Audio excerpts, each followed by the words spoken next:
The gavel struck the desk like a shot through the air. But it wasn't the sound that drew the attention of the room. It was the voice that had preceded it. The judge, a decorated officer turned military magistrate, leaned back in his chair with a smirk that was meant to sting. He looked down at the woman standing before him, her hands clasped loosely in front of her, her gaze calm but unreadable. His tone carried the easy arrogance of a man certain of his control. He mocked the way she spoke, noting how quiet her voice was, how it seemed almost swallowed by the vast chamber. He laughed lightly, inviting the silent agreement of the room. In that moment, she was supposed to shrink, but she didn't. She just breathed, steady, as though his words had dissolved before even touching her. And then, without warning, she leaned slightly forward and whispered something so soft, it was almost lost in the echo of the courtroom.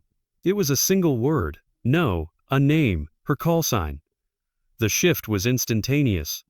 The smirk on the judge's face faltered, his eyes flickering as though he had heard something he wasn't meant to, something buried deep in classified memory. His hand, still holding the gavel, trembled just enough to betray him. Around the room, the silent observers, rows of uniforms and civilian suits, seemed suddenly alert, their eyes narrowing, searching her face for confirmation. In the front row, a colonel sat frozen, his jaw tight, his knuckles pale against the wooden bench. No one spoke. The quiet that followed was heavier than any shout. She stood there, her green blazer fitted perfectly, the crisp white shirt beneath unwrinkled despite the hours of waiting, the travel, the scrutiny. Her hair framed her face in a dark cascade, but her eyes were sharper than any blade. She had walked into this room knowing exactly how they saw her. Civilian now, voice soft, unarmed in every visible way.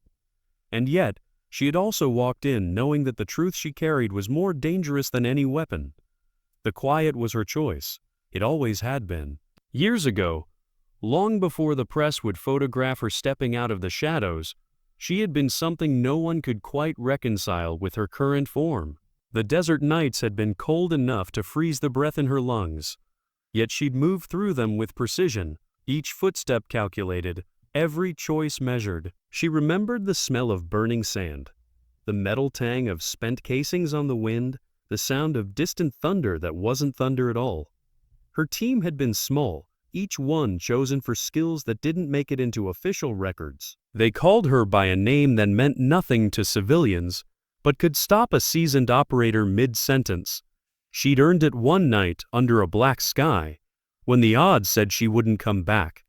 When even her own mind had whispered that the mission was suicide, she had returned anyway, alone, but with every life she'd been sent to save. The judge didn't know her then. Most didn't. Those who did rarely spoke of her, and when they did, it was never in public. Her call sign wasn't written on any plaque, and her photo wasn't on any wall. That was the nature of the work. Unseen, uncredited, but unforgettable to those who'd been there. The only recognition she'd ever wanted had been the look in the eyes of the people she'd brought home. Now, in this polished courtroom with its flags and wood-paneled dignity, she was being tried. Not for any crime, but for the quiet defiance of refusing to betray someone she had once promised to protect. They wanted her testimony, her signature, her compliance.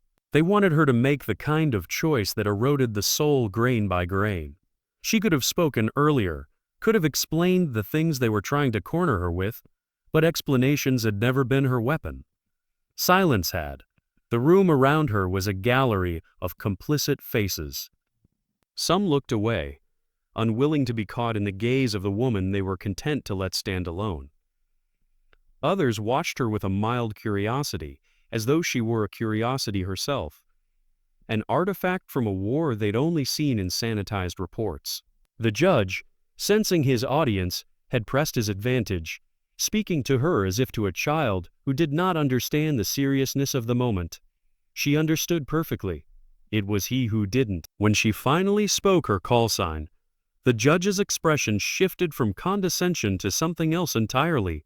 Recognition. His mind was already flipping through memory, through intelligence briefings and after-action reports, through whispers in corridors, where names like hers were never said above a whisper. He knew then that the quiet voice he had mocked belonged to someone who had once carried the weight of decisions that men like him wrote about in reports, but never faced in the dirt. Her stillness became the loudest thing in the room. He tried to recover, to return to the posture of authority, but it was too late. The colonel in the front row sat straighter now, his eyes fixed on the judge with something like warning. 2 seats down, a woman in uniform swallowed hard, her gaze lowering in what could have been respect or shame. The judge's hand tightened on the gavel, but he didn't bring it down.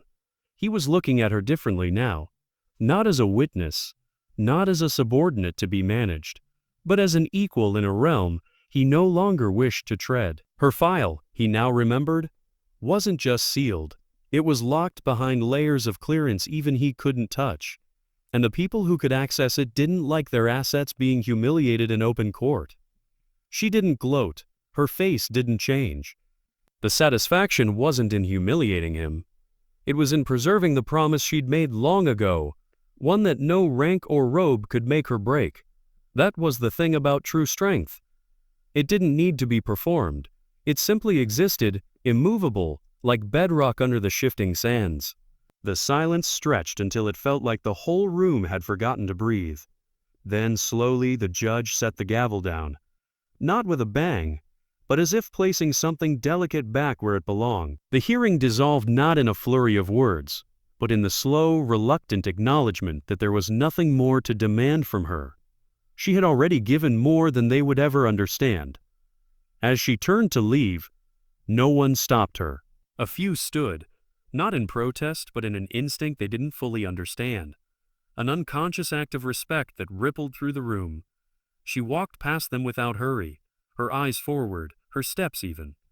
The door closed behind her, and the quiet that remained felt different now. It was the kind that comes after truth has walked through a place and left it changed.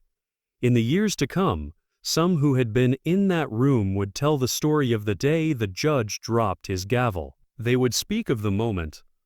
A single whispered word had silenced the most powerful man in the chamber. They wouldn't agree on exactly what had been said, and none would admit to knowing the meaning of it, but they would all remember the look in her eyes.